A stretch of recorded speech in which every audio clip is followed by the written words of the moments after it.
मजदूरों की मेहनत का मिलेगा हक। सरकार का बड़ा फैसला, अब बढ़ेगी कमाई, बदलेगी जिंदगी। जी हां, मजदूरी बढ़ाने को लेकर नोएडा में हुई हिंसा के बाद योगी सरकार ने बड़ा फैसला लिया है, जहां सरकार ने न्यूनतम मजदूरी दरों में संशोधन कर दिया है, जिस पर राज्यपाल ने मुहर लगा दी है। और अब राज्यपाल की मंजूरी के बाद श्रम विभाग ने नोटिफिकेशन जारी कर दिया है, जिसके बाद नई न्यूनतम मजदूरी दरें कानूनी रूप से प्रभावी हो गई हैं। अब यह पूरे प्रदेश में बाध्यकारी रूप से लागू होंगी। दरअसल कुछ दिनों पहले नोएडा में और आसपास के औद्योगिक क्षेत्रों में मजदूरों के विरोध प्रदर्शन तेज हो गए थे, जहां मजदूरों ने वेतन वृद्धि की मांग करते हुए सड़क तक प्रदर्शन किया था। जिसके बाद सरकार ने तुरंत एक हाई लेवल कमेटी बनाकर मजदूरों और उद्योग पक्षों दोनों की बात सुनी और अब नई वेतन संरचना लागू कर दी गई है।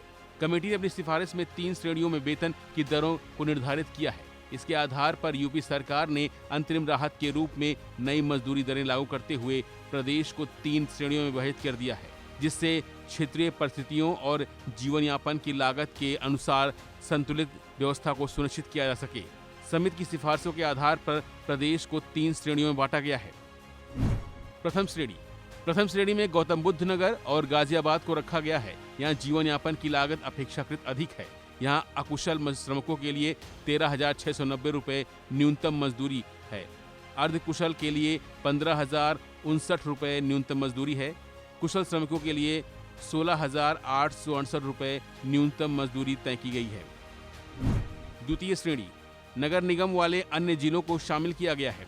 यहाँ अकुशल श्रमिकों के लिए 13,006 रुपए न्यूनतम मजदूरी, अर्ध कुशल के लिए 14,306 रुपए न्यूनतम मजदूरी और कुशल श्रमिकों के लिए 16,025 रुपए न्यूनतम मजदूरी तय की गई है।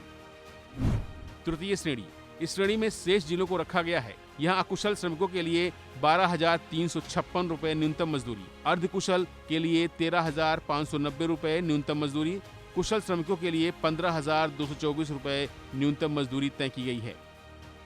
इन सभी दरों में मूल वेतन के साथ परिवर्तनीय महंगाई भत्ता शामिल है और अब इस फैसले के बाद उम्मीद जताई जा रही है कि औद्योगिक क्षेत्र में तनाव कम होगा। हालांकि कुछ मजदूर संगठनों का कहना है कि यह बढ़ोतरी अभी भी पर्याप्त नहीं है, लेकिन सरकार इसे संतुलित कदम बता रही है ताकि उद्योग और रोजगार दोनों पर असर न पड़े। फिलहाल यह साफ है कि इस फैसले से उत्तर प्रदेश में मजदूरों की आर्थिक स्थिति में सुधार होने की उम्मीद है और यह कदम आने वाले समय में श्रम नीतियों के लिए बड़ा संकेत भी माना जा रहा है।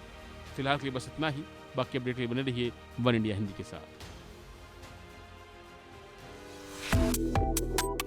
Subscribe to One India and never miss an update. Download the One India app now.